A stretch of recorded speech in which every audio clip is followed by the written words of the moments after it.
गुरु ब्रह्म महिमा अलेख शरणम। श्रीमद् भागवत महापुराण में 24 गुरु की कथा, चौथा भाग। आवल्य ब्रह्मचारी ब्रह्ममुनि श्री सुखदेव जी महाराज राजर्षि परीक्षित जी से कह रहे हैं, अवधूत दत्तात्रेय जी यदुराजा को अपने किए हुए 24 गुरु का परिचय तथा शिक्षाओं के बारे में व्याख्यान कर रहे हैं। मैंने जितने जितने बतलाए हैं, इसके अलावा और कितने कितने गुरुओं से गुरु करके उन्होंने शिक्षा ग्रहण की है, अब बतला रहे हैं।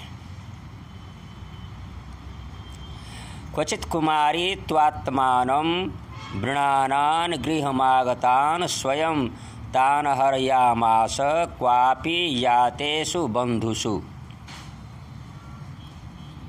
मैंने कुमारी कन्या से शिक्षा ग्रहण की है। एक बार किसी कुमारी कन्या के घर उसे वर्ण करने के लिए कई लोग आए थे। उसमें स्वयं आतिथ्य सत्कार किया। भोजन हेतु धान कूटने लगी। उसकी कलाई में शंख की चूड़ियाँ जोर जोर से बज रही थी। उससे कुमारी को लज्जा मालूम हुई। उसने सब चूड़ियाँ धीरे धीरे एक एक करके तोड़ डाली। एक एक चूड़ियाँ रह गई हाथ में।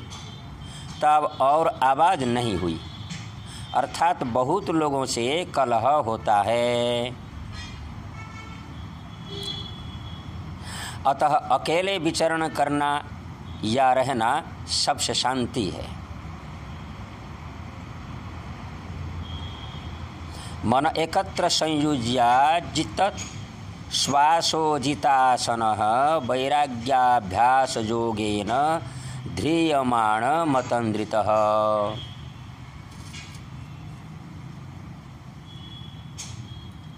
मैंने पटाखे बनाने वाले से यह सीखा है, आसन और श्वास को जीतकर वैराग्य और साधना अभ्यास द्वारा अपने मन को वश में कर ले और फिर बड़ी सावधानी के साथ उसे एक लक्ष्य में अर्थात ब्रह्म में लय लगा दे।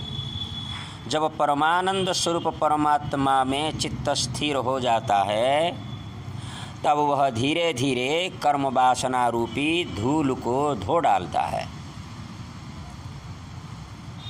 सत्वगुण रूपी वृद्धि से रजोगुणी और तमोगुणी वृत्तियों को त्याग करके चित्त वैसे ही शांत हो जाता है जैसे ईंधन के बिना अग्नि।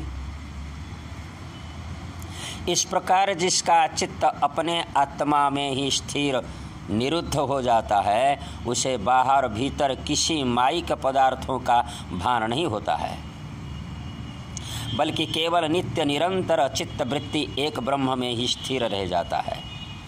जैसे पटाखे बनाने वाला इतना ध्यान लगाकर पटाखे बना रहा था कि उसके पास एक राजा की सवारी निकल गई, लेकिन उसे पता तक नहीं चला।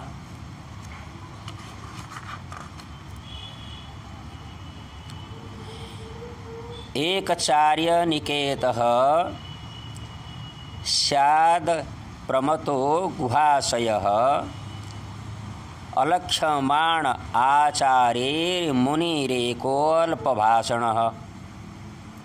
मैंने सांप से यह शिक्षा ग्रहण की है, साधु संतों को सर्पों की भांति अकेले ही भ्रमण करना चाहिए।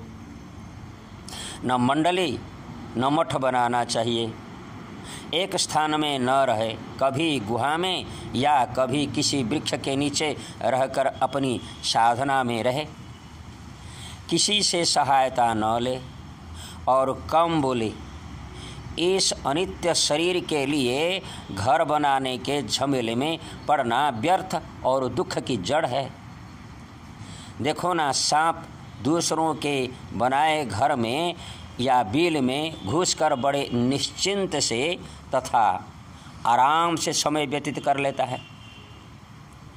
एक एवा द्वितीयो भूदात्माधारो अखिलाश्रयः कालेनात्मानुभावेन साम्यं नीता सुसतिषु सत्वादि स्वादि पुरुषः प्रधान पुरुषस्वीश्वरः।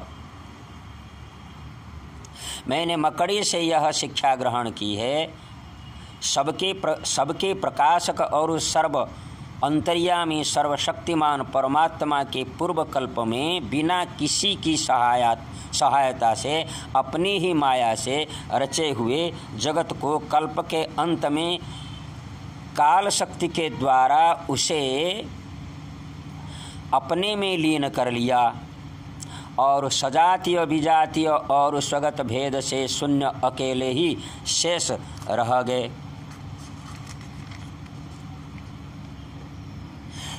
वे सबके अधिष्ठान हैं, सबके आश्रय हैं, परंतु स्वयं अपने आश्रय अपने आधार से रहते हैं, उनका कोई दूसरा आधार नहीं है। प्रकृति पुरुष दोनों के नियामक हैं।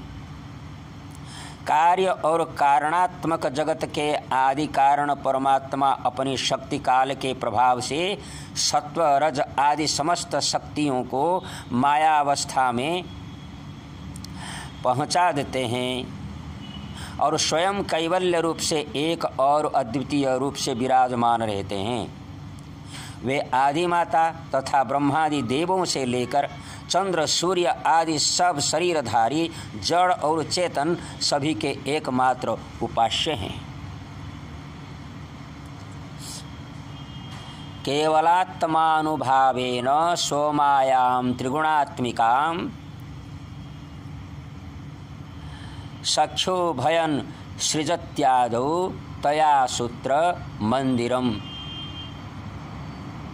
और यह भी है, वे ही प्रभु केवल अपनी शक्ति काल के द्वारा त्रिगुणमयी माया को क्षुब्ध करते हैं और उनसे पहले क्रिया शक्ति प्रधान सूत्र अर्थात महत्त्व की रचना करते हैं। सूत्र रूप महत्त्व ही तीनों गुणों की पहली अभिव्यक्ति है, वही सब प्रकार की सृष्टि का मूल कारण है। उसी में सारा विश्व भूत में एक सूत्र में ताने बाने की तरह ओतप्रोत हैं और उसी के कारण जीव को जन्म मृत्यु के चक्र में पड़ना पड़ता है।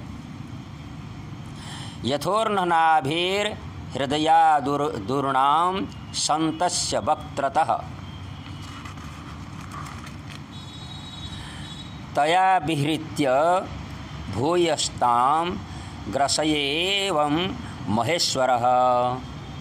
जैसे मकड़ी अपने हृदय से मुँह के द्वारा जाल फैलाती है, उसी में विहार करती है और फिर उसे निगल जाती है, वैसे परमेश्वर भी इस जगत को अपने से उत्पन्न करते हैं और उसे अपने में लीन करते हैं। यत्र यत्र मनोदेहि धारयत सकलम धिया स्नेहात द्वेषात भयात वापि यातीत तत्वस्वरूपताम्। मैंने भृंगकीट से यह शिक्षा ग्रहण की है, यदि प्राणी स्नेह से, द्वेष से अथवा भय से भी जानबूझकर एकाग्र रूप से अपना मन किसी में लगा दे तो उसी वस्तु का स्वरूप प्राप्त हो जाता है। जैसे भृंगी एक कीड़े को ले जाकर दीवार पर अपने रहने की जगह बंद कर देता है और कीड़ा भय से उसी का चिंतन करते करते अपने पहले शरीर का त्याग किए बिना ही उसी शरीर से वैसा रूप हो जाता है। अतः यह जो इसी जीवन में मानव तनु मिला है, तो इसी से अन्य वस्तु चिंतन न करके जब केवल ब्रह्म का चिंतन निष्काम से किया जाता है, तब यह शरीर रहते हुए जीवन मुक्त होकर अंत में विदेह मुक्ति से निर्वाण मोक्ष प्राप्त कर ब्रह्म में लीन हो जाता है। परम शांति मिलती है। यह ही दुर्लभ जीवन मानव शरीर का चरम कर्तव्य है। गुरु ब्रह्म महिमा अलेख शरणम, परम ब्रह्म महिमा अलेख शरणम, सच्चिदानंद ब्रह्म महिमा अलेख शरणम।